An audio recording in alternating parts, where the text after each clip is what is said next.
My parents didn't know what I did for a living. Whenever they asked, I said, well, it's kind of like the Green Beret, but it's just the Navy. I mean, that's the only thing, because they had a movie. I could point to John Wayne's movie and say it's kind of like that, but That's so funny how things have changed, because now you would say it's kind of like the Navy SEALs if you were a Green Beret. Everybody would say the opposite. So Charlie Sheen yeah. hadn't So come out. Charlie Sheen hadn't come out yet, right? no, No, not that yet, had no, not yet. Okay.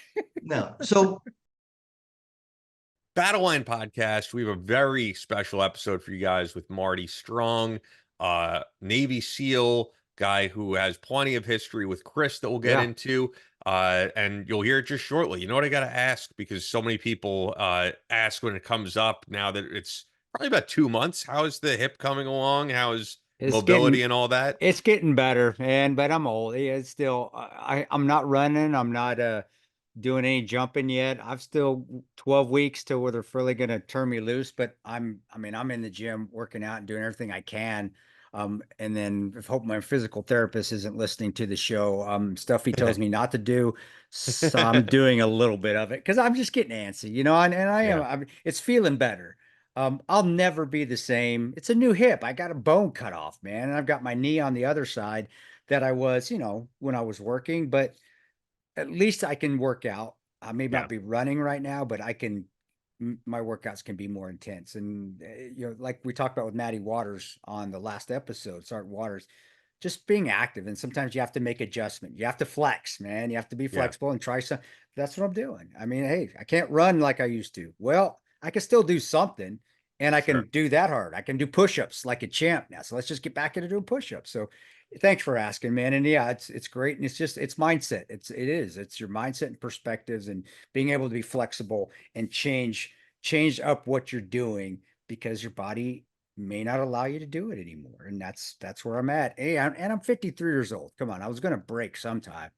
So just one of those things. So, but yeah, bro, thanks for asking. It is getting better, and I got more training classes coming up. But and I think the VA is gonna kick in and help me out where they should. We're getting where the disability where it needs to be because of being broken, and that will help out. But that just takes a lot of time. So I'm just waiting. But it looks good on that end too, and that will create a lot less stress in my life because then having a little bit of money doesn't hurt when you can pay your bills, especially when you're not able to work as much as I used to. And traveling still sucks though. It doesn't. Sitting 3 hours in a car or on a plane and then getting off and trying to walk. Yeah. It's not serious. I can't believe it. It takes me about 30 seconds for the oil to kick in and the lubrication and me to start to move. But yeah, it is pretty painful after sitting for about 3 hours, 2, 3 hours, and then trying to move. That's no bueno, man. Yeah, no, I get that, man. I mean, you're an extremely active guy, so it's a lot to adjust to. With that, in terms of being active, we both of us take all of the supplements from Bubs. Very important in an active lifestyle. As we always say, you're not getting collagen unless you're really supplementing with it. There's not a lot of foods rich in collagen, so you're getting single source grass-fed collagen protein from Bubs Naturals, supporting a great cause. And for me, I've been running. I could run still, obviously. I was never as crazy as you with it. Maybe the one time I did a half marathon, but once or twice a week I'll do cardio. And I'll come home and I'll drink some Hydrate or Die. I love Hydrate or Die. And I love the name. I love saying Hydrate or Die. That I just love the collagen, and the MCT oil still is my favorite in the morning. It helps me wake up. It's a great pre-workout too. Before I go to the gym, a little coffee, put the MCT oil in. And then when I come home, a little coffee, put the collagen powder, because collagen's for recovery. So man, I've got a routine down, and obviously it's working, it's helping. And it does help with some of these injuries, and it helps me to stave off the father time. It really does. So, and like I said, I'm still pretty active. So try it, guys. Bubs is fantastic. And of course, helping Glenn Doherty Memorial Foundation. That's just cherry on top. Yeah. BubsNaturals.com. Use the promo code BattleLine for 20% off your first purchase. That's BubsNaturals.com. Promo code BattleLine.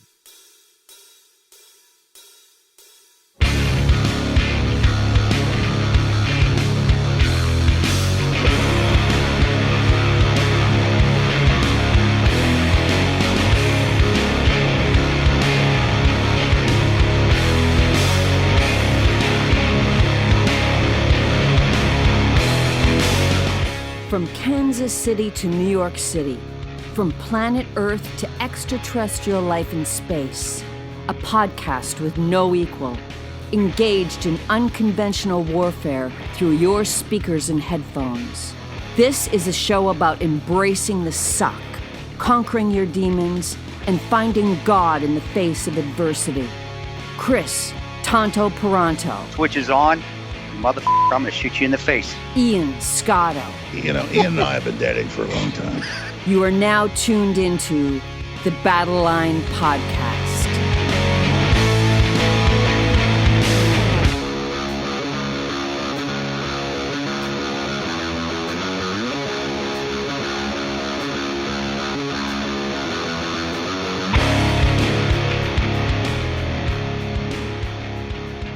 The Switch is on Battle Line Podcast, and joining us for the very first time, good friend of Chris's, Marty Strong, combat veteran, served in SEAL Team 4, public speaker, business owner who served on 2 corporate boards, author of several books, but the next one is going to be Different. That's being released on December 1st. It's up for pre-order now. Pre-orders absolutely matter, guys, so go to Amazon. Make sure to pre-order Marty's book. You're going to want to after you hear this interview, I'm sure. But it's an honor to have you on. And actually, I think it would, since it's the first time, it'd be cool to maybe get started on everybody who comes on has a different reason for why they joined the military, why they joined special ops, why they wanted to become a SEAL. So it would be cool to hear your backstory into all that. Well, I don't think Chris has ever heard of this. Nope. So my dad was in the Navy, Korean War. He was a tin can destroyer sailor, and he was a radar operator. And his theme for me and my brother was, I'm not paying a penny for you to go to college, whether you qualify or not. You can do what I did. You can join the Navy, see the world, and have the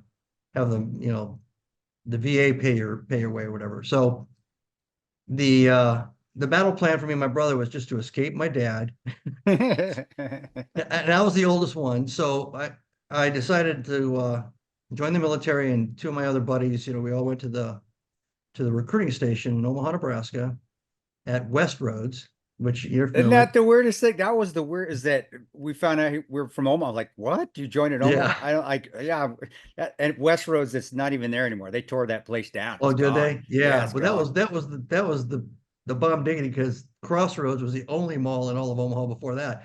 And it was old. So Oh, wait. So hold on. They tore down Crossroads. Westroads is still there. My bad. okay. My, Gotcha. my bad. So your history is still there, man. It's still there. Your That's lineage is good. there. Okay. I'm sure they remember me. I doubt it. So we walk in there, it's a Sunday, and the very first section, all of us had decided we're gonna join the Marine Corps. The very first section is the Marines, and they're in their dress blues, all decked out in their ribbons and everything, looking like badass warriors. And I'm a big history buff. And I even as a kid, I read everything I could about history. So I was just stunned. I was 17, and actually I was 16 and a half at that point. And we sat down and they showed us a film, and about 2/3 of the way through the film, and I saw these guys with these huge rucksacks about the size of me going up and down these hills and stuff. I got up to go to the bathroom, and I walked through the rest of the cubicles, and his voice said, "Hey, you looking for the restroom?" I said, "Yeah." And so I go to the guy, gives me directions. I come back. He's the Navy recruiter. He says, "What are you doing here?" And I said, "Well, me and my friends were going to join the Marine Corps, but I don't think I'm, I weigh like 125 pounds. I don't think I'm the guy." They're both like all city linebackers at Burke High School, so they're probably going to be great Marines. And he goes, "Well, if you ever want to join the Navy, you know anything about the Navy?" "Yeah, my dad was in, radar." "Oh yeah, they still have radar." So he gives me his card. So I go back over. I don't join the Marine Corps. One of the guys doesn't join the Marine Corps. The other guy joins the Marine Corps and ends up the entire 4 years being like a all Marine Corps boxing champ. Never humps a ruck the entire time. So, I go back to the house and things are really bad. Parents have been divorced and everything. So I said, okay, I'm going to call this guy. So I call the guy, and he comes and picks me up, walks me through everything, says, "Hey, you can be a radar man too." "All right, I'll be a radar man. You get a guaranteed A school, you're in." So the only problem is I got to get my alcoholic mother to sign the paperwork. So I work a deal where he comes to the house. I said that she's in the bedroom and she's not really presentable, but if he gives me the paperwork, I'll walk it back there. And I signed it at 16 and a half. So I got in the early entry program. And then I wait, 7, 8 months, and I joined the Navy. and I go in and I go through boot camp and I go to the A school for what they call operations specialist, as air traffic control and radar, 17 weeks, graduate top of my class. I get automatically advanced to E4 and I go up to get my orders. And the guy reads my orders and says, report no later than 07:30 tomorrow morning to Coronado, California, underwater demolition SEAL training. So you didn't even ask for that? Like most, No. is that legal? I mean, can they do Well, that? actually, it wasn't legal because OSs and fire control and nuke people were all off limits to SEALs. They couldn't recruit them because they were so hard to find people that could qualify. So I said, hey, this is a mistake. And the guy says, look, there's a storm coming. You got to get to O'Hare Airport, figure it out the other end. So I get to O'Hare Airport, borrow quarters off of every guy I can find, dropping quarters in this machine, call my dad. He has me read the orders. You know how they used to paste on the outside of the big manila envelope. And he said, well, son, they call them orders for a reason. He goes, go out there, find yourself a chief petty officer, and he'll get it all straightened out. This is obviously a mistake. So I fly out there, right? And on Monday morning, I walk in, I go up to the reception area, the quarter deck. There's some young kid waiting for his class to start. And I say, hey, I'm not supposed to be here. I need to talk to a chief petty officer. There was a mistake in my orders. By the way, 8 years later, when I came back and I was the chief in charge of the whole first phase of training, about every other day, somebody came in and said that because they got cold feet. So, I didn't realize that at the time. So instead of a chief, a master chief comes out. And he's about 5'5". He's got a big chest full of ribbons. And he goes, you looking for a chief? Will a master chief do? And I had never even talked to a master chief. So I'm like, sure. Takes me back. He talks me into it. He talks me into volunteering. No, and that's how like used car salesman, or he was like a used car salesman.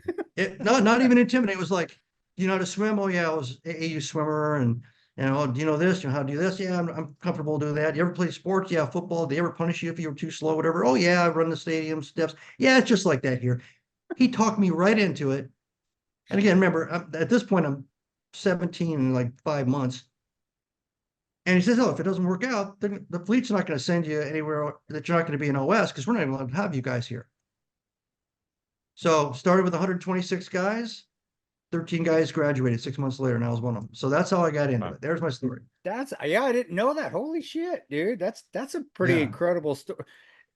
How did I've never heard of that where somebody ever that somebody well, here, just go ahead and send you down here. Here's your orders. Wait, I didn't sign up for those things. I never. Now I've heard of you'll work it out at the other end. I've heard that a lot where that's just a cop out. Like, no, it's you're go now. I know if I hear them, like, as soon as you said that, I was like, he's fucked. He's there's no way. They're just pushing him down the line until the last person can tell him, no, you're going in. But that's amazing that big.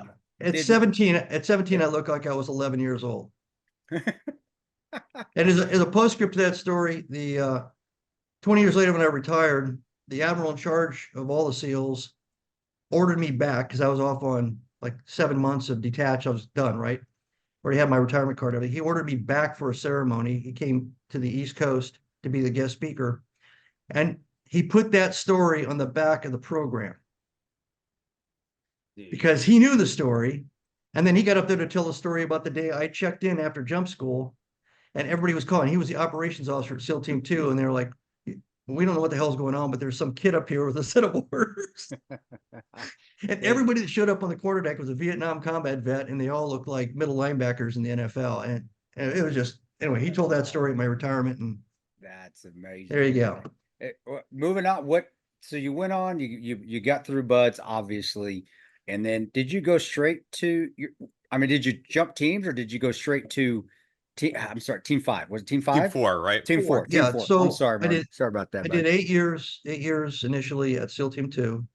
Then I went out to the center and made E7, and I was the senior enlisted guy in charge of the first phase of the 3 phases of SEAL training. And I finished my undergraduate degree in business while I was doing that. Put in for Officers Candidate School. That's right. Left there, went to Officers Candidate School, and checked into SEAL Team 4 at the end of the 4-month Officers Candidate School as a brand new ensign, 01. And I was off to the races. And I got involved in a lot of contingency planning for a lot of stuff at SEAL Team 4.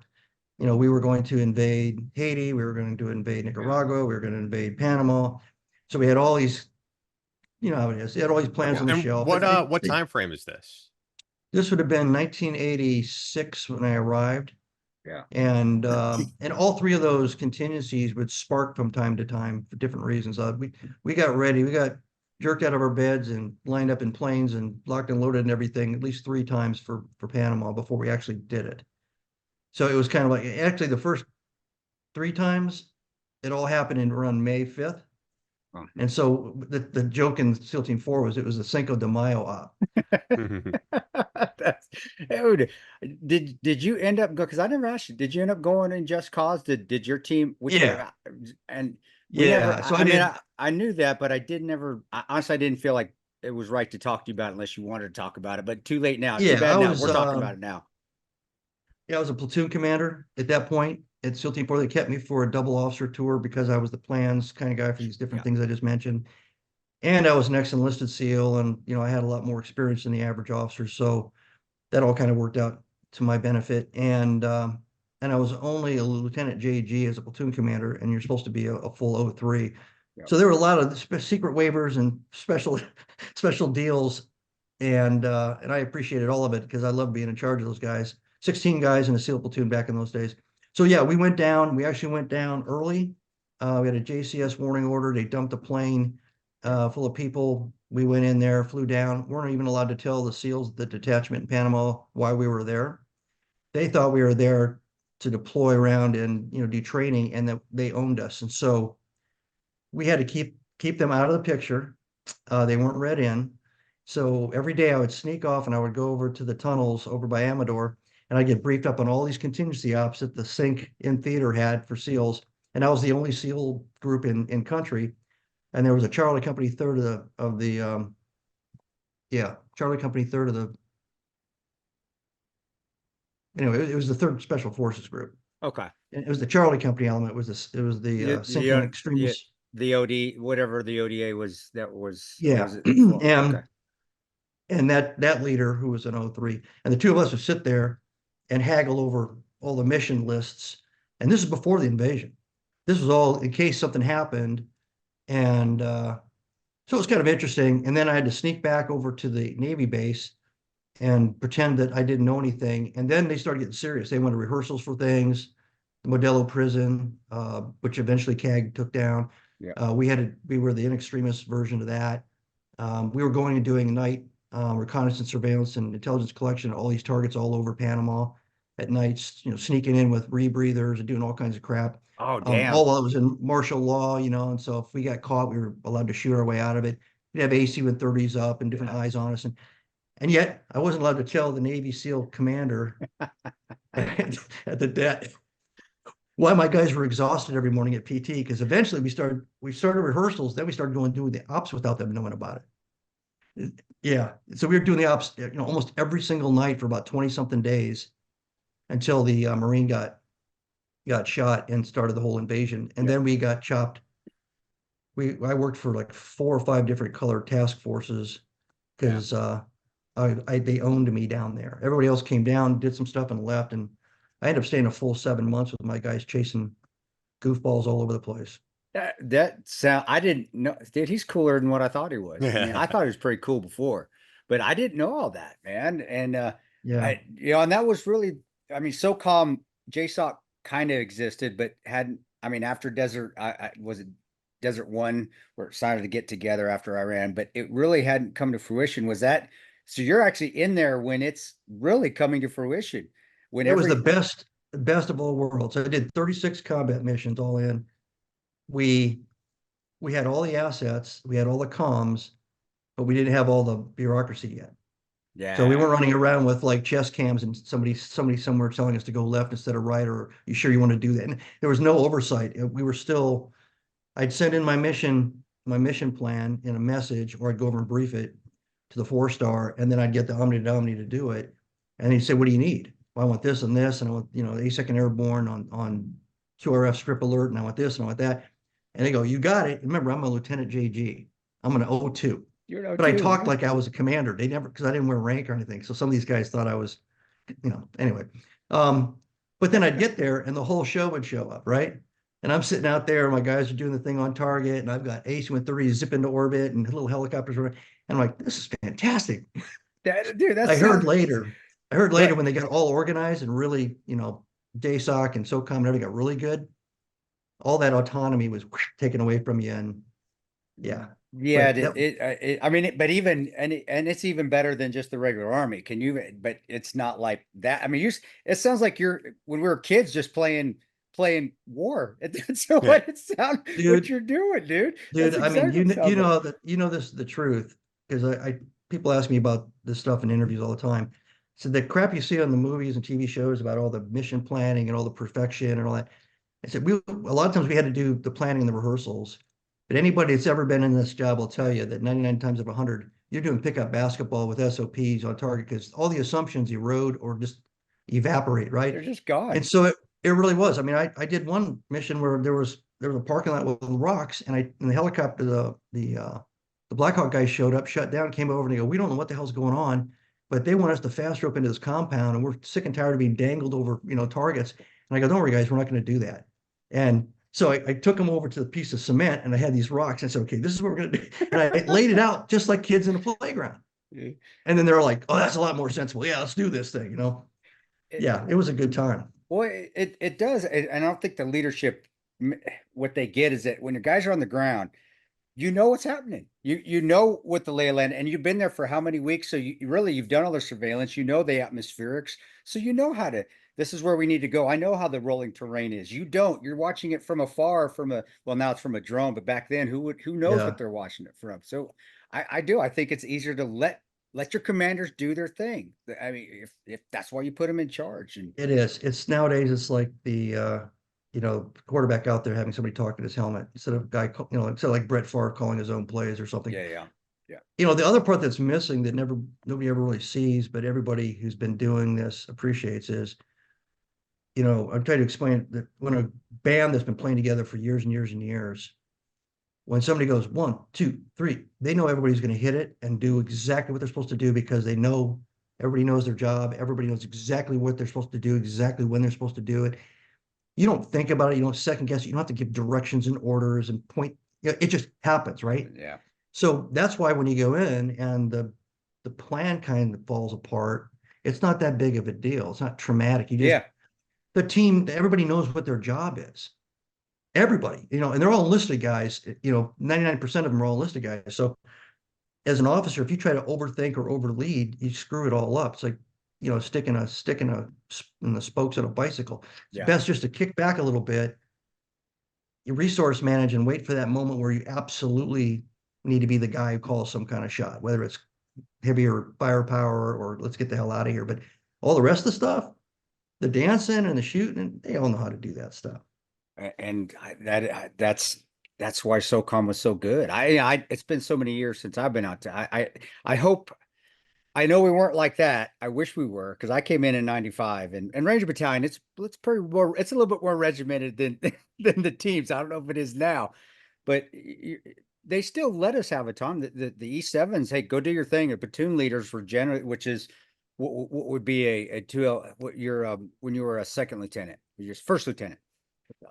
But you're acting in a commander role. Well, our first lieutenant is actually a first lieutenant, but still the platoon leader, he still would say, you guys do your thing and we get to do what we want to do, until the commander would come down from the battalion commander and say, this is what you're doing next. But it just seemed like things were always flowing well until the 06 wanted to get involved, except when McChrystal, and I was a young private, so I really didn't have a lot of, he actually was pretty good. I know he was very good. But you're right, man.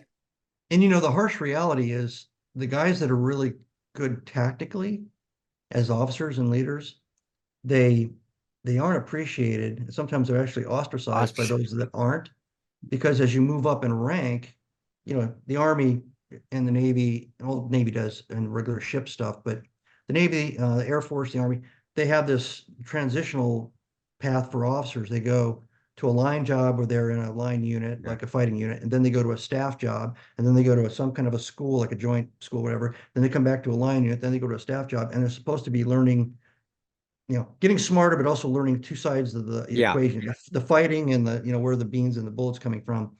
And some are really good at the beans and the bullets, and they suck at the other one. And they may, if they're up there at a higher level of rank, they may get the chance to stay that way and finish out 20 years. But the guys that are tactical, and this even doubles down on units like, the regiment and spec ops, they get up there and they start butting heads with people that are thinking like, like a department store clerk or something. And they don't do well. All their strengths suddenly become their weaknesses. They're forceful and direct and candid, and that's not appreciated. And well, I know. I tell people that. I said, if you're going to be an officer's enlisted man's officer, you're going to make maybe 04, maybe, probably going to get an 03, but you're going to be proud because your troops are going to love you. And when did you finally get out then? So you got out.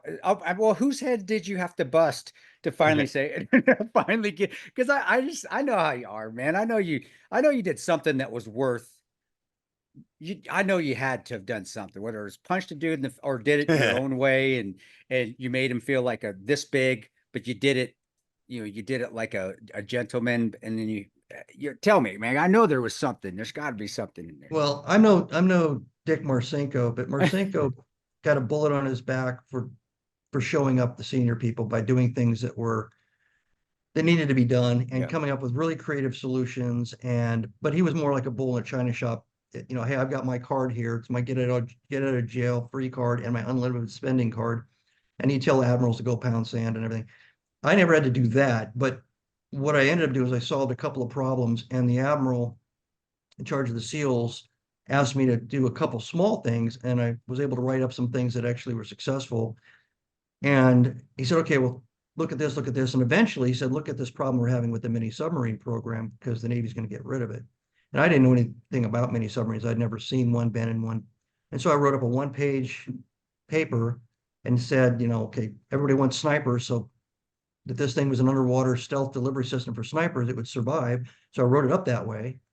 And I get called in 2 weeks later, and they said the Navy's postponed getting rid of the program for another year, and you're going to SEAL Delivery Vehicle Team 2 in Little Creek, Virginia, to do what you said in the paper, to turn that command into a sniper delivery command or something. I went, I don't know anything about mini submarines. and they said, oh, I don't care. We're sending you out there anyway. And then I went out there, and it turns out, to do it right, I needed a task unit, not just a single platoon. And so when I wrote it all up, the admiral rubber stamped it. So now it's a 38-man task unit led by now I'm an 03. Yeah. And there were a lot of guys that had spent their whole career doing mini submarine the old way, senior guys, commanders, the commanding officer of that team, that marked me big time. They wanted me to fail. They tried to, cause me to fail. And I didn't. And again, it was because of the guys that I didn't know anything about. I just took a bunch of guys in the room and said, if you guys want to do this, you got to solve this, and this problem. You got to figure out how to get all this gear waterproofed inside this mini submarine, because it's not that big. And by 1 o'clock the day that I said that, I said at 10 o'clock in the morning after PT, they came and got me, say, hey, boss, we want to show you something. I went back, and they had actually solved the problem by creating like a long tube out of PVC pipe, putting an ogive in the front of it, turning it into a compartment container, went over to SEAL Team 8, got all the load out for a full mission profile, 2 snipers and everything, waterproofed it, sucked it all dry, put it in there, and they snapped it into the top of the boat. And I'm like, holy shit. That program had been around since 1962. And they had never figured it out until and a bunch of E5s, basically, and that was the way they did business for the next 15, 20 years. That's so cool. That is cool. I was going to say, I know that Chris cool. asked about post-service and getting out, but before we get to that, actually, I was wondering, I mean, you're a combat veteran. Any good combat stories, unless that was post-service, which I don't know. I assume that was when you were in the SEAL team. Well, any good stories, one where I screwed up or did things didn't. I mean, to me, you kind of already gave one. I mean, fuck, I know Just Cause was, and you were there. That for anybody that's read Just Cause and knows that is, I mean, you're doing some good shit there. I mean, there's some good stuff going on. I will say that there were, between all the SEALs that were down there, because they shipped them down there for about 4 weeks and then made them all go home again and left me there for the rest of the duration. there were probably 200 or so SEAL missions. Most of the focus went on the airport. So that leaves 299 missions that nobody ever heard about. And for a long time, even within the SEAL teams, nobody realized how many successful, strategic reconnaissance or combat operations or rescues and all kinds of stuff were going on. And and that was really a good thing that came out of it. For me, the first thing I did, Ian, to answer your question, was I realized that we had way too much gear and we'd been copying the Army for the last 2 or 3 years doctrinally. And this was kind of SOCOM kind of thing too, carry 2 of everything. And,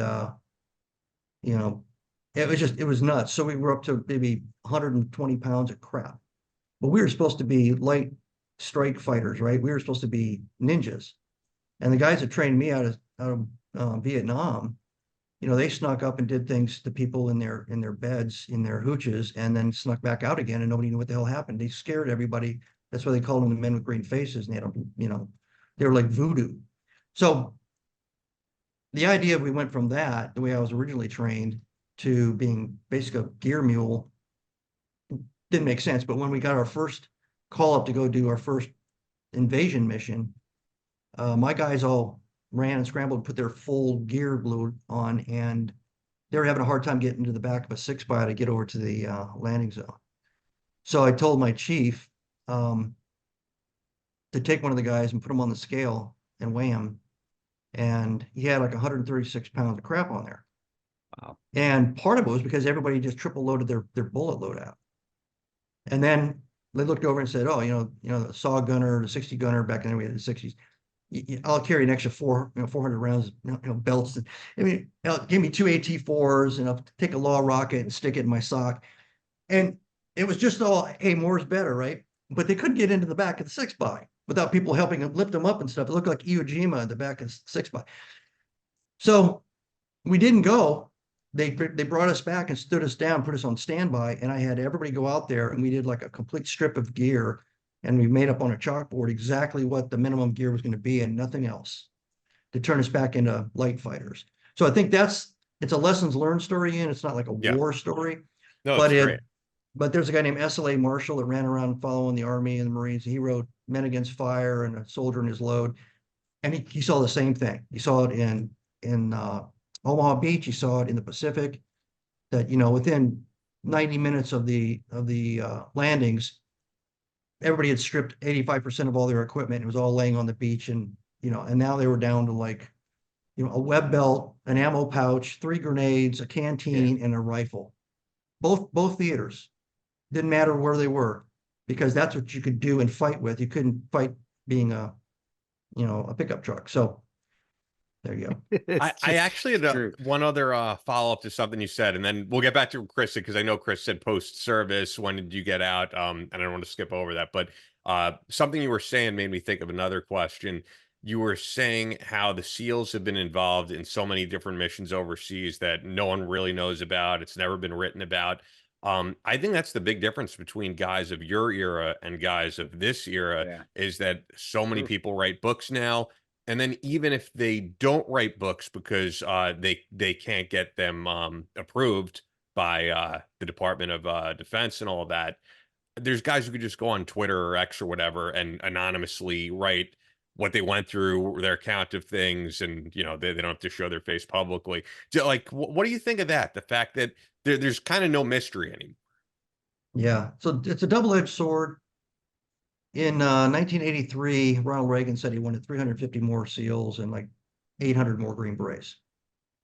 And I was at the center. I was at the BUDS course, and the director of school came in, brought all the chiefs in the room, said, "Hey, any ideas?" And we're like, "Well, we had no recruiting. It was word of mouth." And we started doing the throughput manpower, estimates in our head, and you'd have to start pumping like 1,000 people, every 2 months into the front end of the pipeline to get the 500 you needed to start a class, to get the 25 or the 500 that qualified, but then down to about 125 out of that could actually check every box. And then out of the 125, you're getting 20 graduates. So to get 20 graduates, you could back plan that whole thing and go, we need like 10,000 dudes. where are we going to get them, right? My parents didn't know what I did for a living. Whenever they asked, I said, well, it's kind of like the Green Beret, but it's just the Navy. I mean, that's the only thing, because they had a movie. I could point to John Wayne's movie and say, it's kind of like that, but That's so funny how things have changed, because now you would say it's kind of like the Navy SEAls if you were a Green Beret. Everybody would say the opposite. So Charlie Sheen hadn't come out. Charlie Sheen hadn't come out yet, right? No, No, not yet. Okay. No. So, that was a problem, and we had to start cold with recruiting. The Navy didn't know how to recruit us. They didn't really care. We were a little tiny piece of the Navy. It had nothing to do with the real Navy. And just like the Green Berets after Vietnam, we were treated like bastard stepchildren, and we had to beg, borrow, trade K-bars for helicopter rides for training. It was crazy. Wow. But when we finally got the recruiting movie out, we got some recruiting going, we started getting some people showing up. At the same time, the role of SEALs in all joint operations started to expand radically. Suddenly they wanted SEALs capable of skiing in Norway, and they wanted SEALs being able to do mountaineering and in the Mediterranean, and all these things started popping up. And besides having to learn 5 or 6 other job descriptions, we didn't have enough guys. And we accelerated the pace of training, so we started breaking guys. So if you don't have a war where you're getting people shot up and having to recover, and you're losing, say, 25% of your manpower is recovering from an injury, and then you got 25% of your manpower in a training pipeline, that leaves you your 50% unit strength, right? So you really, if you want to do all those things, and you want to throw people out of airplanes at 15,000 feet, and you want to throw boats out in the middle of the night with guys in them, you're going to break people. Yeah. So more and more, the Navy loosened up their willingness to have books, and then eventually movies come out. And so by the 90s, that's the Charlie Sheen. Yeah. That's Charlie. Yeah, there you go. Yeah. That was actually written by Chuck Farr, who's a SEAL officer, and he said that they created the Charlie Sheen character because the screenplay was too vanilla and bland and too perfect. There wasn't enough tension, so they decided to throw in a goofball. And now they're goofballs everywhere in SOCOM. Now they're you'll find one. Yeah. You'll find one. Now, yeah, it's a leading role. You're right. So up until probably, I guess, around 2000, everybody hated it because we always tried to stay under the radar. But at the same time, those that knew that we weren't going to be able to find people if people didn't know about us, and we needed a lot more people. And then 9/11 happened. So then the same problem. George W. Bush turned around and said, hey, I want 350 more SEALs and 800 more Green Berets. Almost exactly the same. I was going to say, I don't know if it was pre or post 9/11 with, it's crazy. It is PlayStation, SOCOM, Navy SEALs, because I know that the Navy was involved in that, and active duty SEALs were involved in the making of that game. It was right around that time. It was post. It was probably a couple of years after. And they didn't have any more luck trying to, instantly create Green Berets and SEALs. And it took a long time, but there were movies, they started telling the stories. And so that's on the recruiting side, and that's the health of the community. And there was a war going on. So now you did have 25% that were being shot up or injured from that. So that's the good side. The bad side is, I think, less about the operators who talk and more about what Hollywood's done with the subject matter. Because they turn it into a caricature or cartoon. The TV show SEAL Team is really good.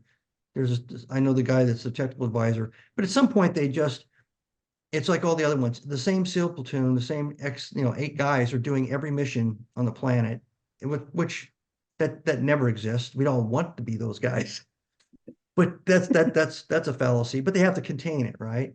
And even if you get the gear and the lingo down, you're giving a false impression of what the life is.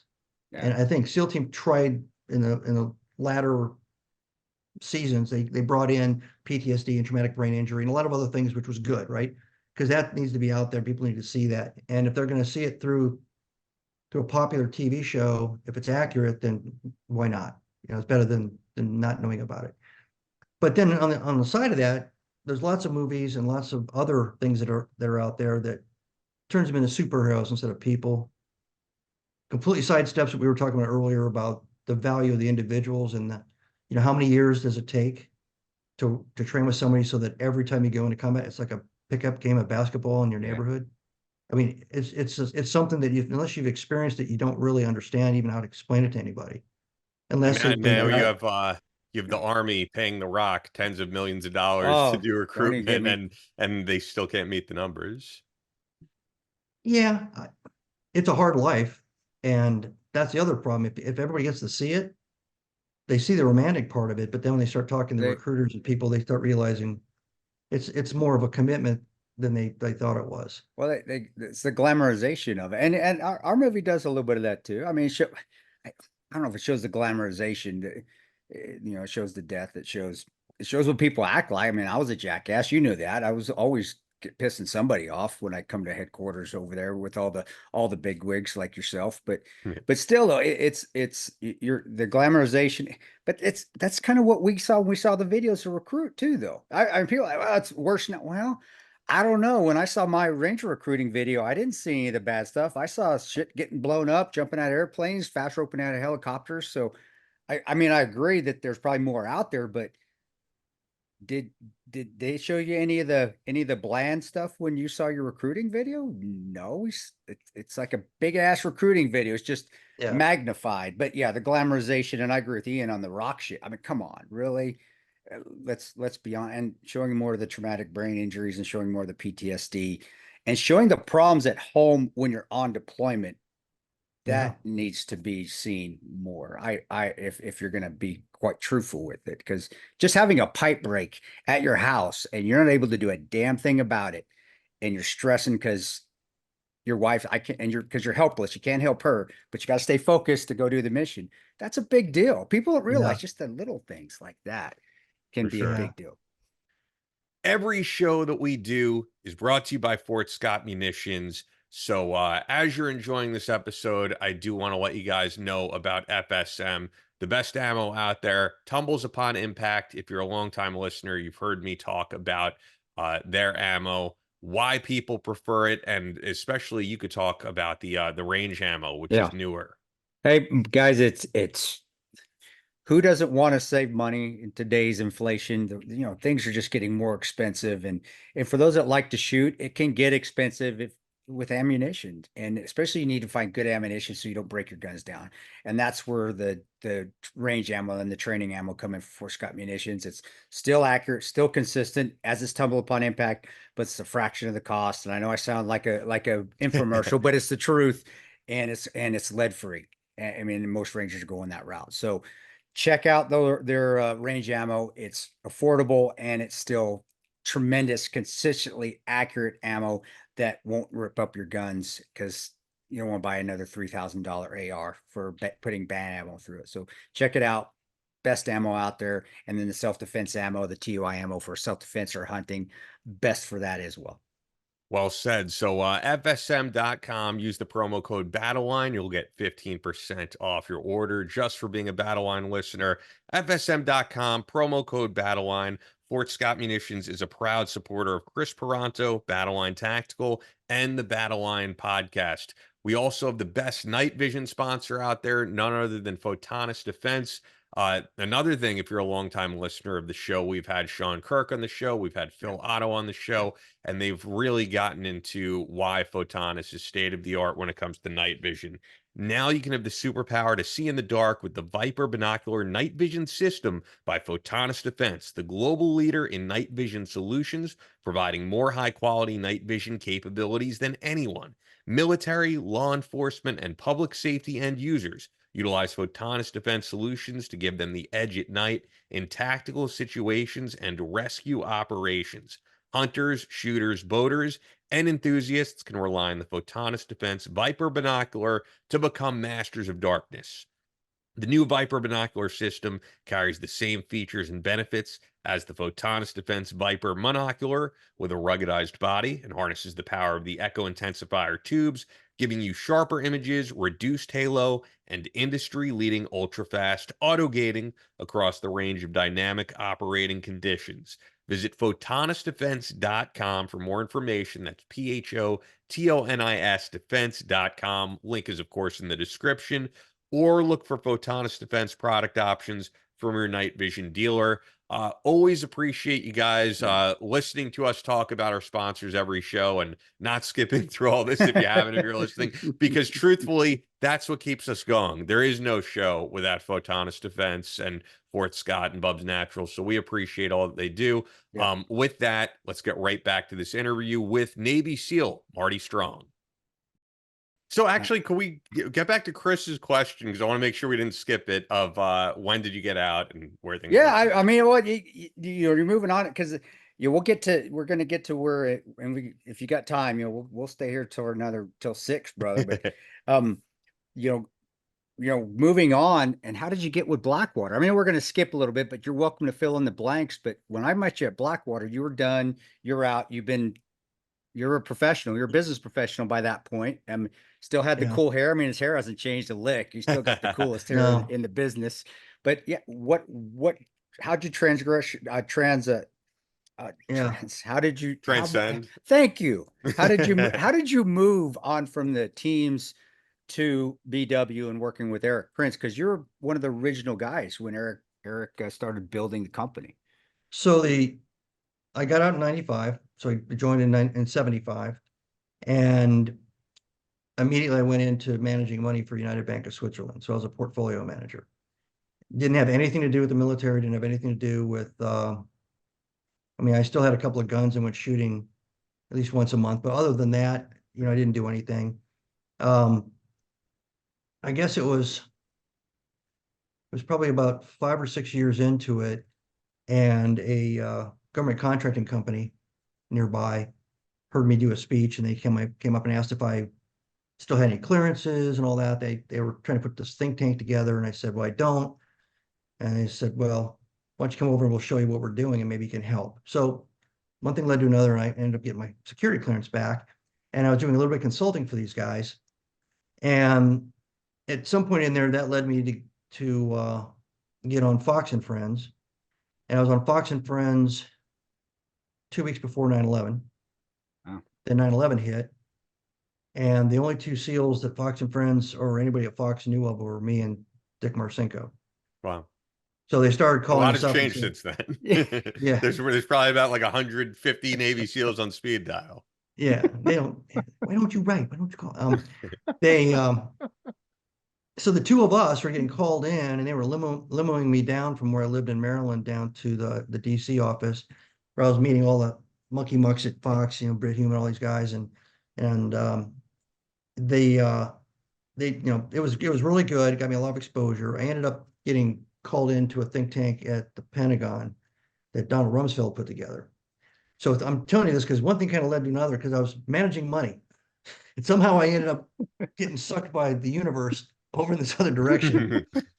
And talking to a guy managing money who's been out for 6-7 years about 9/11 attacks, it was kind of dumb. I thought, you need to talk to somebody who knows what's going on. But I was talking conceptually, and I was talking basically about some of the things we were talking about, like the makeup of the men, the way the units operate as a family, as a brotherhood, all kinds of stuff. And I just stayed away from the technical stuff because I didn't know, and tactics because I didn't want to say anything about the tactics or what they might be used for. So I guess I did a pretty good job. So I started getting picked up more and more and more. And then one day, probably around January 2004, I get an email and asking me to look at a consulting job to be part of some special project out of the Pentagon. And so I read the thing and I responded, and I said what I thought my strengths and weaknesses were, but it looked like a full-time gig, and I didn't really want to do that. And just before that, I had sold my practice to another guy at UBS, and I started consulting on security and some other things, and I was making money speaking. And the group that sent me that email was Blackwater, and I had never heard of them. So they wanted me to meet them at the Watergate Hotel in DC. So I did, and the president was a guy I knew from day one at Buds. He was in like 4 or 5 classes before me, and they told me what Blackwater was. Never heard of them. I never met Eric Prince. So that was kind of how I sounding a lot like my orders get screwed up. But it's important to know that, I mean, some of this stuff happens to me randomly and I just get blown by the wind and I end up in this place. So I ended up going down there and I met with Eric and a couple other people. And what he wanted me to do is he wanted me to go to Iraq and look at some business opportunities because this is real early in 2004. And there was a couple things he wanted me to do. Look at an airfield that they could turn into like a FedEx thing. They wanted me to talk to AT&T about how they were going to roll out, put up all these cell towers so he knew what the infrastructure was like. I was going to be there for 30 days and send back these little white paper things as a business guy. So right? you're not because you're not doing any security stuff at all. No, that's no, not zero. Okay. Wow. Zero. And to emphasize that, when I showed up over there, I didn't have a gear bag or anything, and I showed up on the plane coming out of Was it out of Jordan? Jordan. Jordan. Yeah. And the airport at that point was controlled by the Army, and the guys are out there waiting for us, and they gave us the welcome to the Iraq speech. And there was, there's two smoking Humvees down in Route Irish. This is the most deadly place in the world. That whole thing, like right out of a movie, right? And we're all standing there, and then it's like, get your gear on. Remember, drivers drive, leaders lead, shooters shoot. Let's go, boys. And I'm standing there, and they're going to the back of trucks. They're handing out AKs and stuff and slapping mags in. And I'm going like, so a guy looks at me and he goes, it was Kevin Hannibal. He goes, Oh, he goes, what the hell are you doing? Why aren't you getting ready? And I said, I don't have any of that. I don't have body armor. These guys are breaking up body armor. I don't know what the hell you're doing. Hannabrick's trying to act tough, huh? Okay. Yeah. If you only knew. So he goes, you better find something. And so I realized, okay, this is real. Like they really did blow up some Humvees on this road and these guys are taking this seriously. So I walked over, got myself an AK, got a magazine, put it in there, went over to one of the trucks, and I was getting ready to get in one of the trucks. And I heard, oh no, you're not going in a truck. You're not. What are we going to do with this guy? Give me the gun. So they took the gun from me. These, and I know all these guys you're talking about too. And if they're talking to a freaking combat SEAL from fucking Panama, just caused 20 years, and they're trying. That's why I parodied every tough guy because that is what would piss me off about They had no fucking, and none of these guys were. Come on, these guys were shitting their pants. 30 days later, I was in charge of all of I them. know that's it. You're running the contract, but so the guy takes the gun from me, and they have a little powwow, and he stuck me in the bongo truck on top of the gear pile, and that's how I drove into the green zone, as a piece of gear on top of the gear on the bongo truck, which Chris knows the bongo truck is just a big empty truck that you throw all the guys' bags in. It's not how a macho dude rides into the combat zone. And then they left me over at the palace for a while because nobody knew what to do with me. And they called the team house and nobody had heard of me because nobody at Blackwater told me I was coming. Well, that's not a shocker. So I get dropped off over there I get dropped off like 11 o'clock at night over there, like some orphan.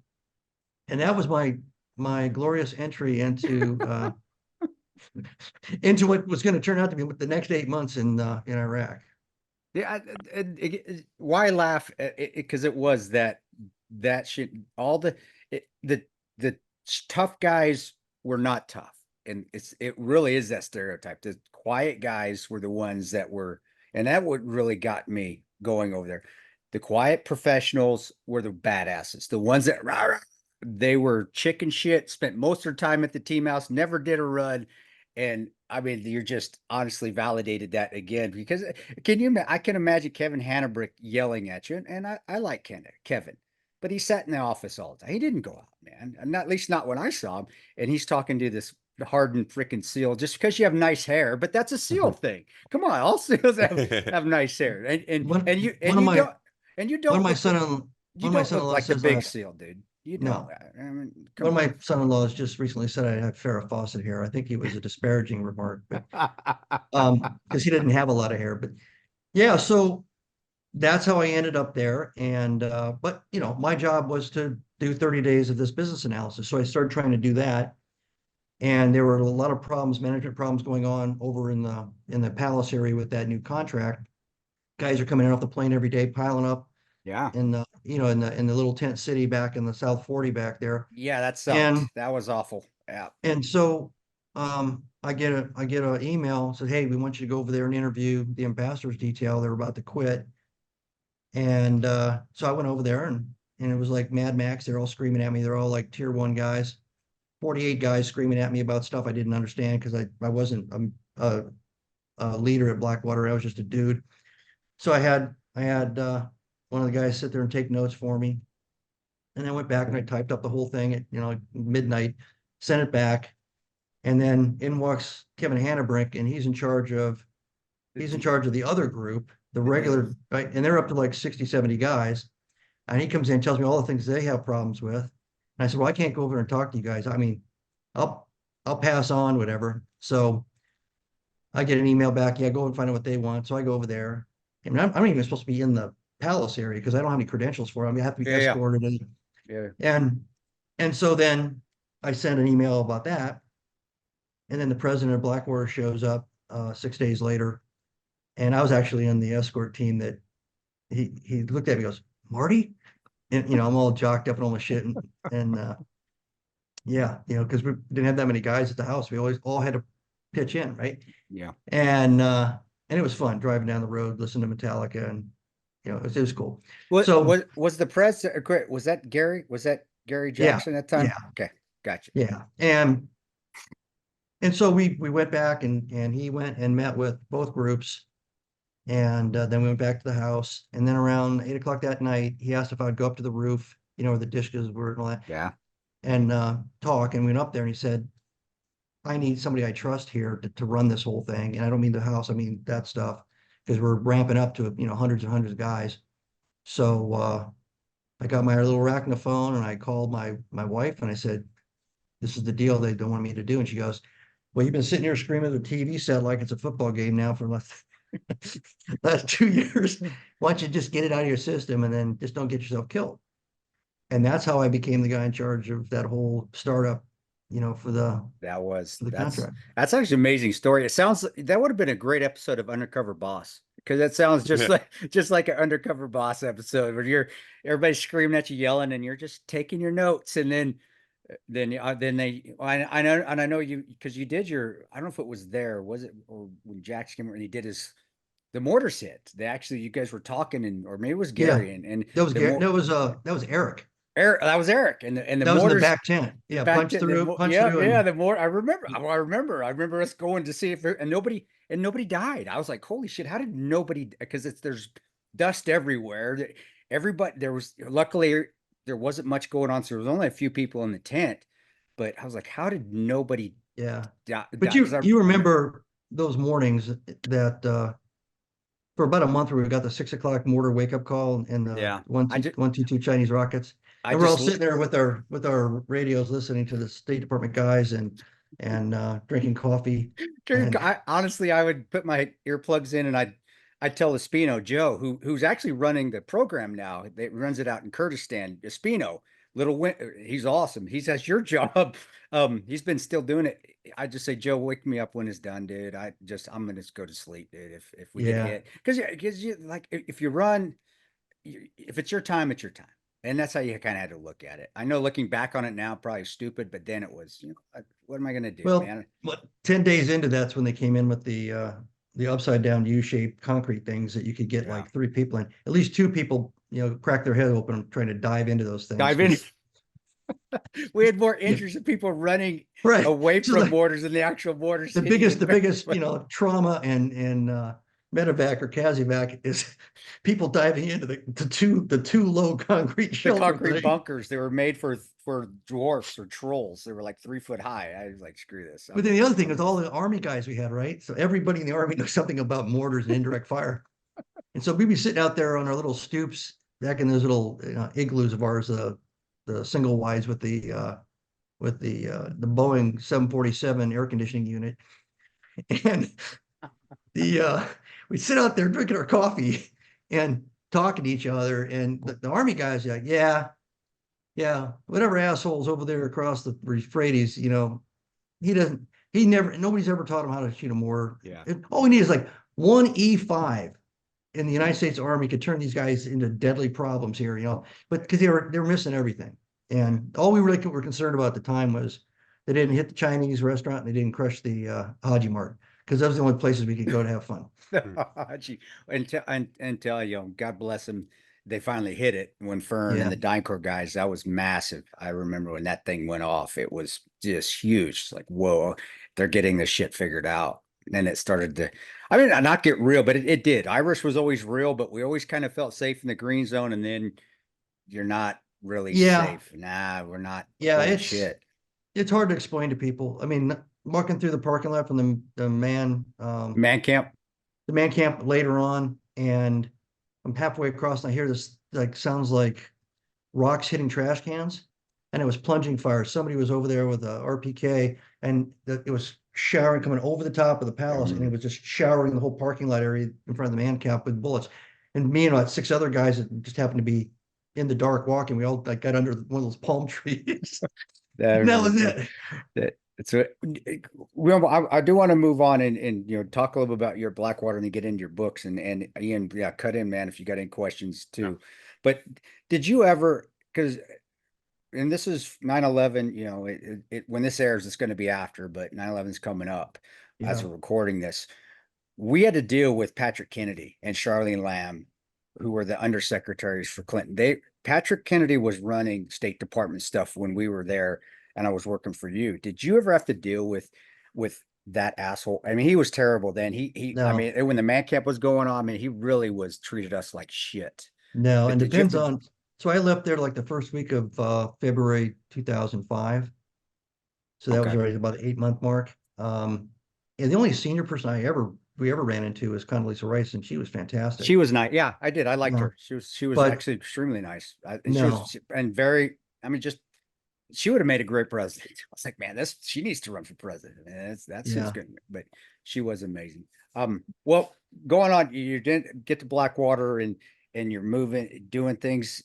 Just give us some of the brief time at Blackwater, and then people know. I tell them the conversation of you and I having when I actually joined GRS when I was running and you were driving by and you said, "Hey, do you want to go try out for this?" Fine, sure, okay. But you know, and then you moved on and you started doing other things. But what was your brief time there? Well, it wasn't Yeah. brief. It was, but when you got back to headquarters, when it Yeah, started to get huge and monstrous and just became an animal on itself. right. So I was trashed at the end of the 8 months. I lost about 20 pounds. The before and after pictures, I look like a youthful tennis player in the beginning, and I look like a Civil War photo at the end. Because If you have wasn't any of it- those, send them over to Yeah. us so we can put them on screen. Yeah, definitely. Yeah, I got a picture of me and one other guy, I think. Send them he over my way. recognized. We'll put it on screen. And and so they said, "Hey, we just come back and then go back over 30 days." And I said, "No way in hell, I'm not doing it." You know, because we started it basically from zero. We Yeah. organized it from zero. We did everything from zero. You know, the very first set of tactics and everything we were using, I played the VIP. So the cherry up, so to speak, was to take me out into, you know, all these different places, Sharjah and over across the river. What's that one place? The real bad place. Not we talking about Ramadi and Fallujah or the other way across the river, No, like Hill. No, this is in Baghdad across the river. Sadr City was across the river. Sadr City, yeah. Yeah. So, you know, we'd pick a place like that and we'd find some ministry building, and it would be a dummy run, but they have to do full planning, full rehearsal, everything. Yeah. And then they take me, I'd be gunned up. All they had to do was take me out, do everything properly, walk me to the door, reverse, pretend like they're exiting, get back in. And then I would sign off on them. And basically I'm signing off on the leaders and everything. And I did that for like, I don't know, the first 15 teams that stood up, and Hannah Brink did it also. But at that point it got so big that we had to start managing the shit stuff and things, right? You know, not having enough ball caps suddenly became a big issue. Or ball caps that didn't say F you or something in the front. And so I get back and I go back to my consulting gig, and I get a call early summer, and hey, can you come down and interview? We have this job and Eric thinks you're the guy for it. So I went down there, and it was to be the president of a joint venture. And So I interviewed with Eric and also interviewed with the other company. And Eric said, okay, we want Marty to be the guy in charge. And they said, well, we'd really like to have our guy. And Eric said, if he's not in charge, we're not doing it. So they ended up not doing it. But then there was a problem in one of the other programs related to GRS. And so then I got another call. Can you come down? And hey, this is a soup sandwich. It's a piece of shit. You know, if you say yes, you know, there's hardly any chance you're going to recover this thing because we're in trouble, you know, contractually. And I said, okay. So I actually moved my family down to Virginia Beach from up north, and kind of like, you know, you were saying what was that TV show about fixing businesses? You just said Undercover Boss. Yeah. Yeah. So I wasn't that as much as I was that restaurant guy. I came in and I'm trying to figure out, you know, there was no program, there was no information, there was no this, there was no that, and Not Guy Fieri. What's his name? No, where he comes Gordon in and tries Ramsay, to fix right? it. No, where he comes in and tries to fix the bar. John Tapper. John right? Tapper, yeah. Yeah. You know, all the straight talk and the you know, come to Jesus meetings and all that stuff. And I love that guy. and so I built that up for a year or two, and that was kind of a niche thing. And then they asked me to be the vice president of one of the subsidiaries, Blackwater Security Consulting. So I became the vice president in charge of that, and which included the dog teams and a lot of other contracts and everything. And I guess that was probably like about $120 million group a year.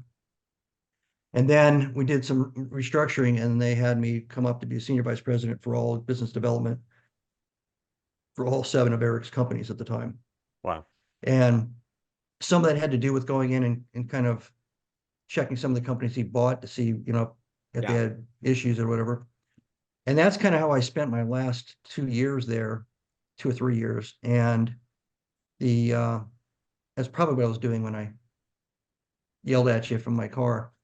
But but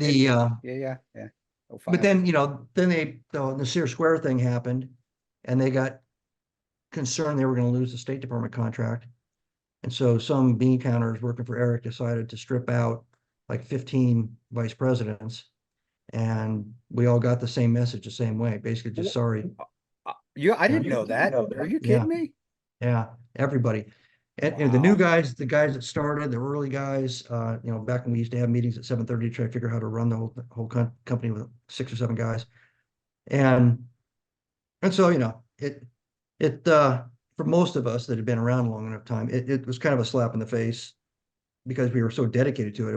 It wasn't the military, but it felt like we were committing to God and country kind of thing, right? But you'd built it. I mean, I started where the first class that you had for the high threat until then, and it had remember we had just the one 2-story shed and a few ranges, and now you got a PTC in the back. You got 8 ranges. You've got the headquarters built, and they fire. I mean, I don't want to say fire, but I guess that's they fired. No, they did. I mean, and I, you know, I can't take credit for all that expansion. That was Eric and Gary and a lot of other people. I had my little niche. You know, I built the first footprint in Baghdad for the State Department thing.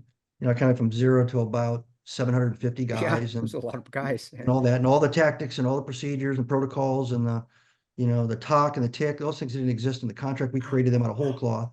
Hold on, that's right. I got a bone to pick with you. That's when you took me off a team leader that I was loving, and you put me in the talk. I was so pissed. I forgot about that. I was so pissed at you. I was like, I am killing it. We're running. I'm having the time of my life. I just got done with the Rhino run, which was awesome, even though it was like we're gonna die. And team 4, best team I've ever been at that time. It was so awesome. And I forgot about that you said we need you to, we need you to go, Tano, we need you to, or Chris, I didn't have Tano that time. Chris, we need you to go start up the talk. I was like, you son of a bitch, you're gonna put me behind the problem was you probably accidentally put 2 or 3 big words together, and I overheard it. That's exactly this because you sat in on a planning. I did a planning before we did a run, and You're like, yeah, you're like, dude, you can actually form a complete sentence and you can read a map. You got to go to the top. And I mean, you did get me out of 30 days later, you moved me and I got back on the road. But man, you have no idea. I was so brokenhearted. I was so angry. I was like, damn it, Mark, that son of a Well, bitch hey, is gonna put me. That's if not where I want to be right now. sometime we could talk about those days in greater detail, because I was stunned that there was no plan and there was no leadership in the contract. That there was no leadership positions You're in the right. contract. There was not like a site lead or anything. It was Nothing. just dudes. Everyone was a Mark One motto dude, you know? And so when we built that thing, we actually did it in about a 17-hour continuous session after stealing about 6 or 7 different whiteboards from the palace, and we brought them all back to the tents. And I had 60 guys, let's say probably 2 or 3 warrant officers. Everybody else was a fill in the blank service senior enlisted guy. And we built everything. We built everything that you saw, we built that night. The organizational structure, the training processes, the tick, the tie, all that stuff. But then I didn't know anybody, and they weren't being hired contractually to Yeah. be an operations center dude, you know? So we had to start interviewing people. But Yeah. yeah, and we needed it. Because we had guys we couldn't control. We had so many teams running out. We Yeah. didn't know where people were at. We could, and that's why he was like, dude, you're like, Chris, I don't know where teams are at. If somebody gets hit, we can't send somebody out to them. We have no idea what routes people are running. And you were right. I just was pissed that you picked me. I was like, can you come on? Well, You look, I picked somebody else that can be. the other people I pissed off was we had to basically siphon off leadership as we grew the leadership. Yeah. So we had one team, the position of assistant team leader, which didn't exist, we just created it because it was a military thought. That person got to the point where they could actually take the team lead. We take that team lead out. Meanwhile, we're training an assistant team lead backup guy. Then we took this team lead, put him over in charge of a brand new team. And we had to keep splintering so that the guys that went through the whole process and were smart about how to live and die on the road were affecting the brand new dudes. And everybody's pissed because, you know, once they got a good team, they didn't have, especially Well, leaders, you know. Yeah, definitely. And the first 25 great leaders in the very beginning got what you got over and over and over and over again. I had to keep, you know, yeah. Anyway. No, we knew downrange, we grew too fast.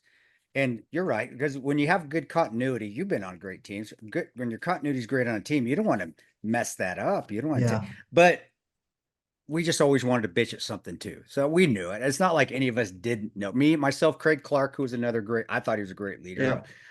You know, there were plenty of guys down there, and then it always ended up correct. I mean, I went in, ran the ambassador's detail, and I got to run the road with that, and that was some crazy stuff on that. So it all worked out. I just and the hiring you fixed it, because I do remember the hiring. You were hiring actually operations specialists now. Eventually we did, yeah. You weren't just throwing knuckle draggers in. Which knuckle dragger can do 2 + 2? Okay, he's gonna go sit behind a computer. There was some Army major who wanted to be on the QRF and didn't want to do anything else, and he hid himself really well for about 3 months. And then I found out there was an Army major, I know you're manning like the 249 in the back of a Humvee or something, and I go, wait a minute. He was an up gunner. I can't remember his name either, but yeah. And I said, what are you doing? He goes, I just want to be a shooter. And I go, okay, you know, but right now we need people that are smart enough when that radio comes in, people are in trouble. They've actually done this before, you know. Anyway, so I leave Blackwater and I get a job actually it ended up being an equity partnership in a small defense company, and came in at like, you know, really, really low salary because they were really small, and then built it into about a $34 million company over the next 4 years. And then we sold that to the employees, and the founder, who was a SEAL, went off to run a bunch of other stuff that he had. And the deal was I had to stay for 3 years for continuity because I was the president and chief operating officer and basically was running the company. So I said yes, and that company was just spun out in March of this year. There's actually a couple of different government contracting companies. And somewhere in there, 2016, I bought a healthcare company and had one employee and 26 doctors and nurses. So now it's got like 90 doctors and nurses and about 20 employees. So I'm the CEO of that, and probably to the end of next year, and then that'll be it with this particular group. Sure. But that's the continuity of what happened, after Blackwater and the When did- writing and Yeah, when did these start then? The books. and 2017. I wrote the first book in the science fiction series, the time travel series, the Time Warrior Sagas, and which is basically, like MMA training centers in the year 2143, and then being pushed back with all the right equipment, doing the tactics of, fighting the Celts or fighting the Gauls or whatever, and I had a lot of fun with it, and I did it, and I decided to dedicate the proceeds to the SEAL Veterans Foundation, and because they had a program where they were trying to find money for guys that were trying to get recognized for PTSD or TBI, so they could get their VA rating. Yeah. Because if they were a little bit older guys, it wasn't recognized when they got out. And then I decided, well, I'll go ahead and write a second one. So I wrote a second one in that series. And then I thought, do I want to write something about the SEALs? So I decided to. It's not about me. It is the time travel one is. I'm from the year 2143, but the SEAL series isn't me. But I started it with, kind of the cliche young SEAL officer doesn't know shit. He's at Buds. That's like the opening scene in book 1. And then eventually by book 3, which you just held up, the Brotherhood, he's cashiered out with multiple injuries and medically retired. And that book opens up with him coming off of a couch and kicking an empty bottle of Maker's Mark across the room, and there's a gun sitting on the coffee table. So you can kind of see how he's at a low point, right? Yeah. And that whole book's how that story's how he redeems himself. He helps another team guy find his daughters. So then that ends up being the fourth book. Meanwhile, and somewhere in there I inserted the third time travel book, and I kind of alternated. And the last book in the SEAL series, which is called Kandahar Yeah, Moon, came it's out right down. in June. Yeah, that one right there. Gotcha. Yeah, June of last year. So 9 of those books combined, and I never took back where the proceeds went. So all 9 of those books, all the proceeds have been going to the SEAL Veterans Foundation. Very cool. Wow, And then that is cool. 2019, I decided that if I wanted to do something else in my life, I wanted to do paid speaking, consulting, coaching kind of thing for leaders, and looked into it. And you kind of have to have a book. People think you're credible. So I wrote the first business book, Be Nimble, which is mostly focused on leadership, crisis leadership, actually. And then I wrote Be Visionary, which is all about how to dream big, how to look at the horizon, and how to turn that into an actionable strategic plan that you can execute. And they're not textbooks. They're basically like one-on-one mentoring sessions. That's the way it's been explained to me. It's like I'm talking to them across the table. And then the third book that's coming out, Be Different, which Ian noted, is about creativity and innovation. So, and I just finished the 10th novel, Wow. The Last Magi. So you are one hell of an entrepreneur, bro. I knew you were, but I didn't realize to this extent.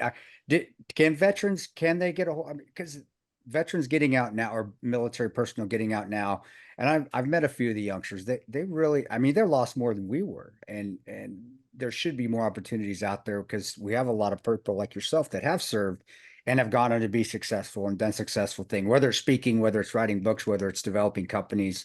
We do have people like Jocko, even myself out there, that'll help every once in a while if I can. But I mean, to me, and I've worked you, I know you personally, and I know how humble you are. Do you offer that service, or is it mainly just for corporate, or can veterans or people getting out ETS and say, hey, I want to talk to you, and can you give me some advice? I mean, just even basic advice. And my website, martystrong.com, has an email for me, and they can Does that email go me right? there. Because I wrote down martystrongbenimble.com. Does that go right to Marty? Either one will work, but Okay. I just got my name back. So Nice. Okay. It's a better site. So yeah. Wait, what happened? Is there a backstory there? There's always a backstory to some Yeah. smart ass comment you make. I Well, know you're long enough now. I bought farrahfawcetthair.com, but it just didn't ring the same way. Yeah. So, and I work with a lot of the SEAL groups, and besides just sending the money over there, I've done lots of work with the SEAL Veterans Foundation here locally. It's really close. mostly along the lines of the transition stuff. And I'm still helping guys that are trying to get into the SEAL teams. You know, we all kind of help each other. Somebody says, "Hey, I've got a cousin who has a friend who lives in Virginia Beach. Anybody in Virginia Beach know anybody that, you know?" I just saw something before this where a SEAL on the West Coast has got a nephew that wants to be a SEAL, but he lives on the East Coast and he's going to be in Virginia Beach next week. And all these guys are like, "Hey, here's my phone number. We'll hook up. I have access to the base. We'll take them over to the Heritage Center. We'll take them to the memorial." So everybody's all jumping on it, helping each other. That's cool. But yeah, absolutely. Yeah, you're definitely not a guy who's put yourself inside a box of the stuff that you do. I mean, if you look behind me, I was actually going to ask you, what do you think of a guy like Jack Carr, Navy SEAL fiction author who's gone on to like tremendous success? I mean, he's the guy when it comes to this thriller writing. Yeah. Well, that's why I decided to write The Last Magi. The Last Magi is more in the mainstream. It's like Jason Bourne meets the Da Vinci Code. So it's a book that should be a movie. It's not. The other books I didn't write that way. I didn't write with that thought in mind. They all get great ratings on Amazon and everything. So I think I've had one British guy at one point said one of my books, I think it was the fourth SEAL book, that I mentioned an Irish commando unit that had been disbanded 20 years earlier, 15 years earlier and he gave me like a 2-star rating. I'm like, okay. People are so ridiculous with that minutia, Yeah. especially in like the military genre. It's crazy. Yeah, and I know. It's funny because I think Chris saw I posted something. It's like, and half the time they're wrong. They are, but the British are really. There are people in Britain that are so into the regimental histories, and I mean they know exactly which, whether the bayonet was a slide-on, snap-on, whether it was a flip-on, whether they didn't have a bayonet. I mean, of every single rifle ever used, all the way back to the dawn of rifles. I mean, they know all this stuff, so you got to be really careful. It's true. I mean, that's why when we've had on guys like Brad Thor, of course, I mean, he just has to do so much research to make sure everything is accurate. And he has so many people, friends consulting him on, is this right? Is the lingo right? It's because there are those people. Yeah, there's those people who are going to leave you a 2-star review because you got one thing wrong. I tell you, the biggest pain in the ass was the fact that the SEAL books were more modern in context. So I actually, and they transitioned about a 15-year period of this guy's life, a period that I wasn't in uniform. So which optic is appropriate? Right? I mean, what all the technical crap that these guys are wearing. I mean, I had to interview SEAL team guys while I was doing this thing. Okay, what would you wear? What would you wouldn't wear? What is it, the Mark IV? What kind of rifle are you using? You're not using that. What are you guys using for breaching? Or you're not doing that. And I'd take notes like I was an outsider. And same thing with the time travel books. I had to research all kinds of different theories of time travel, then research all these different places I had them fight. I had to research. I had to get a Pinterest account so I could see exactly what kind of shield a guy from 560 AD was wearing and using, and then I'd look up how do they actually fight, and did they thrust with spears or throw the spears or hit them over the head with a spear, or yeah, it's a lot of work. And this book I just finished, which has a lot to do with archaeology and Göbekli Tepe in Turkey, which is a site that pushed civilization back to the year 10,500. To get that right, to make sure I had all that stuff, lined up perfectly. It's not the fun part of it, but it goes with it. You can't do the story and just make up stuff. You can't half-ass it. Yeah. I'm sorry for not knowing this, by the way, but you write those books as Marty Strong as well, or is it a pen name? No, I write I think Magi will come out as Marty Strong, but the rest of them are ML Strong. See, there you go. Because I was just doing prep, and all I saw were the nonfiction books. So it's actually news to me that you were doing fiction as well. So I'll make sure I link to that. So yeah, it's your fault you didn't go to farrahfawcett.com. So, but if you go to martystrong.com, the books are down at the bottom, and there's a representative book for each of the series. You click on there, and it takes you right to the point of sale. So you'll see the discrepancy side by side. Well, and like I said, the ones I have, the ones you said, and thanks for describing them, my friend. You're a good man. Like I said, my career would have gone sideways if it just wasn't for our little conversation that we had when I was jogging. And to get back to the talk where I was pissed off for you at the talk, you made up for it when you let me go to GRS. So it worked itself out. It did work. It's definitely Yeah, worked well, itself out. and your listeners probably, there's no way you know this, but not too long ago, I have 5 kids, and one of my daughters is Wow. married to an Australian who's from an illustrious Australian military family. These guys were like, Victoria Cross at Gallipoli and stuff. I mean, they're you say their Wow. name and everybody in Australia knows who they are. And he's a big, big history buff, and he's been through Jocko's 4-day thing out there in Sydney. He walked up to Jocko. Jocko was a student when I was a buzz instructor. Um, he walked up to Jocko, said, "Yeah, I don't know if you know my father-in-law." He goes, "He's still alive?" And so I get this text picture of Jocko and my son-in-law flipping me off. So yeah. So I got that going for me. So anyway, That's who I signed the books for. Was you him, sent it to right? my son, Yeah, my son-in-law, and yeah. and Chris just jumped right on it and got the books to him. And oh man, he was beside himself. So As long as he holds me above Jocko, we're good, dude. Because Yeah. I mean that's all I want. I just put me above Jocko and we're good. And speaking of that, I didn't know you do you have any story? Do you have anything? What was he like going through Buds? Do you have anything? Come on, No. anything great, detrimental, or was he just I vanilla? don't. Just I vanilla. don't. I mean, I really don't. I think if he looked like he does now, I'd have picked him out in the crowd pretty fast. But he probably, and I know he had hair, and I know he didn't look like a UFC middleweight fighter. That had been through 8 Um, million fights with Pat Militek. Yeah. yeah, it's sometimes guys say that they know me from that. You were a 20-year-old bald guy, and unless you were a problem or had a name like Yeah. come fuck with me, if that we left you alone, right? Yeah. But if this in any of the services, if your name is kick me or Yeah. you know how many cars and trucks I was forced to try to pick up with the last name Strong. Oh, Every instructor thought that was the funniest thing in hell, is to see if I could pick up a truck like Superman, or hey, let me roll this tire over one of the other students' chests and see if Strong can pick it up in an emergency. Maybe that's what triggers his superpower. I mean, on and on and on. well, and My to be- Jocko Willink story, for those who don't know, is that I recorded an entire interview with Jocko Willink, and it didn't record properly. Oh, This is no. before he was like the Jocko Willink. He was just, I don't know, I interviewed some Navy SEAL and equipment failure, and we recorded another one after that, but it's never the same. You can't capture the magic. So every now and again, technology just fucks shit up. That was not fun. That's my Jocko story. Yeah, I go go ahead, ahead. man. I was No, gonna, he no. really took off after the Joe Rogan.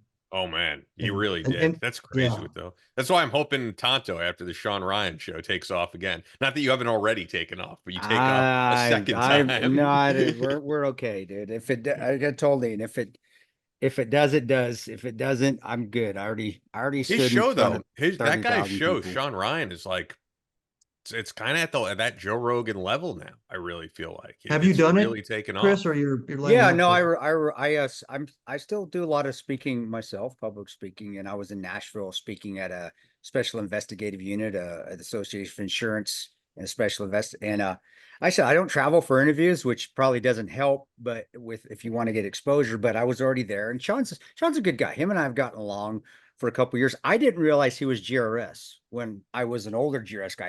I didn't know. I didn't know that He's like, either. "Hey, do you remember me?" I'm like, "No, should I? From where?" It's like, "From Kabul." Like, GRS? Yeah. He goes, "I was coming on. You were working there." I was like, "Well, was I an asshole?" Because I usually my first question to him. But yeah, I was in Nashville, and he is such a nice guy. He said, "Yeah," he pushed people. He got me in there, and he said, "Yeah, come on. I've been waiting to do an interview for a year and a half. I think it was, is when I told him no the first time, because I just didn't want to travel." And Sean's got guests up the ass, so he doesn't. Right. If I say no, he'll just get somebody else. Big deal. I mean, Trump but came it, on. It doesn't but get much yeah, bigger than that. but it was cool. I was like, "Hey, I'm in town. Do you want me to stop by?" And I gave him a few weeks heads up. I wasn't a dick. Like, I would have done that to you. I'd have said, "Yeah, I'm in town. Let's do it tomorrow." But it's Sean, so yeah, he said, "Yeah, come on." And he's got a great team over there. He's got his team, that Laura that works over there, Darren Smith. We got Kimball. He surrounded himself, the people that were there just like they're just the nicest guys, and he's extremely nice. He's like you, dude. He's just extremely humble. You have a better sense of humor, and you have better hair. He doesn't have any hair, so you obviously have better hair than he does. But yeah, it is. We're kind of, you guys, the same personality, just low key, chill, unassuming. You'd never know that you were in. I mean, like Hannah Brick, you'd never know that you're a freaking warrior, man, and you would never know it just by meeting you the first time until you get to know him. And he reminds me of just a little bit younger version. You're not that old. I know you're really like 47, 48. Like, Oh, sure. Yeah. so, but Yeah. but it just comes with some of the SEALs that are there. You've got like yourself. You're just humble, and then a lot of them aren't, and that's okay. There's some Rangers that are humble, and there's some that are just assholes like me. I mean, it's just how this par for the course. But we all get along, and it's all that brotherhood in the end. And so it was wonderful being on his show, and I hope he comes on. Yeah. If Ian works it out, it's supposed to come on this one. But regardless, I just like talking to fellow veterans, and I love that we reconnected. I mean, it's been such a long time, and really, you are the catalyst of what happened to me later, where it could have just all went to shit. And you and Randy Leonard were the two that, all right, I don't know, we're gonna, and that's where things started to right themselves. So it was just awesome to have you on, man. Same judgment that puts you in the talk. It's. I mean, for that job, you're looking for people that think a certain way and act a certain way, and you want, I'll call it army, follow guidance and directions and all that to a little bit of a point, but you also need people that are free thinkers, Yeah, and curious and creative, and can actually turn on a dime and say, whatever we thought was happening is not happening. This is reality. What's the new plan? And then either shut up if they're a follower, or lay it out if they're the leader, and then execute, right? It's a rare thing. Even in the military, it's hard to find guys that are that, and that put together that way. There's great followers, and sometimes there's great leaders, and there's great planners, but to try to get everybody into one bundle like that, and that organization requires that. it did. And it did work out. Rob Jabber came in after, and he's been on the show. Rob was severely injured a few years later, but I think he even took it to the next level. So it did work. What you were trying to do did work. I just wanted to be a shooter. I wanted to be the team leader of that, but it did work. And I saw the fruits of it after. And then it just became too big of a monster, in my opinion. It's just too big.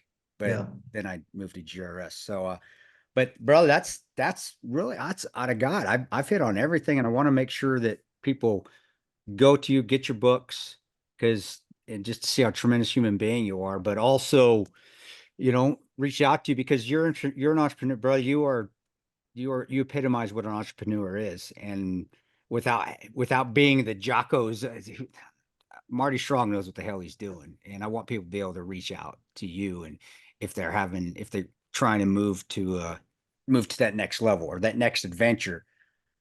I don't have that mindset that you have, brother. And you're the person that I would always direct them to, if you allow me to. Says, this guy knows what he's doing if you want to move on after the military, because obviously with your story you have. So it's just an honor to have you on, and for me to learn even more about you. And the Panama shit, I didn't even know that. Like I said, you were a badass before I knew you. Now, like, holy shit. You were in Panama too? I didn't know that. 99% of what we talked about on this show, I've never said it ever in an interview, and I've done 140 plus interviews. That's awesome. I mean, that's why we do this. It truly is. Yeah, take that, Fox and Friends, you sons of bitches. I mean, and especially with those interviews too, right? Because like those morning show interviews, you got like 2 minutes to hit your main points. I mean, I love doing these long form interviews. I love getting stuff out of guys that they haven't told before, because we say it all the time. People will be able to go on Apple Podcasts, Spotify, YouTube 10 years from now, 20 years from now, and learn, who is Marty Strong? What did he do? I thought this was great. Really appreciate it. Yeah, brother. Well, thanks for having me, guys. It's been a lot of fun. And I just have to look back and like, man, I know some really cool people. I work with some really bad. I look back now, like, man, I got to work with some really awesome fucking people. And I to me, so that's my egotistical viewpoint here. Is I'm still looking about, but it is. I Yeah. just Well, admire, like, man, these well, guys, how lucky the fuck am I? Right back at you, Chris. Oh, dude, you're the man, Marty, and your brother. Anything you need from me, you know how to hit me up, and thank you for the books. They're gonna be right here in my little bookshelf, always showing up. And man, if you need anything else from me, you know, just shoot me a text, bro. All right, we'll do. All Awesome. right. And for the audience, once again, the next nonfiction book is December 1st. Be Different. That's up available for pre-order right now on Amazon, anywhere else. Get your pre-order in. All that stuff helps, as I said earlier. Yeah. I originally wrote MartyStrongBeNimble.com, but as you said, MartyStrong.com is also good. At Marty Strong Be Nimble on Instagram. And yeah, this has been great. Yeah, it's Hopefully we'll awesome. do this again at some point. If, as I always say, if you're ever in New York, I'm always down to do in studio. Yeah. You know, we don't get to do those as often as I'd like, but yeah, That's my great fault. being able to speak with you. That's my fault because I don't go to New York enough. That's But if you're ever here, that's on me. actually, like Chris said, if you ever just happen to be here for a speaking engagement or something, let Yeah. me know, because I definitely take priority when guys come in. So Okay. Oh Sounds man, good. sounds good, brother. God bless you, man. You need anything, brother? You got my number. You just let me know, okay? All right, Chris. All right, Marty. Thanks. Take care, bud. Ian. That's all for this episode of Battle Line Podcast. But we're always posting new content on social media. Follow us on Instagram at Battle Line Podcast and on Twitter at Battle Line Pod. That's an order. Be sure to subscribe so you don't miss any new episodes up every Tuesday. Leave us a review on Apple Podcasts or your podcast platform of choice. Believe in yourself. Face all challenges head on. And as always, never quit.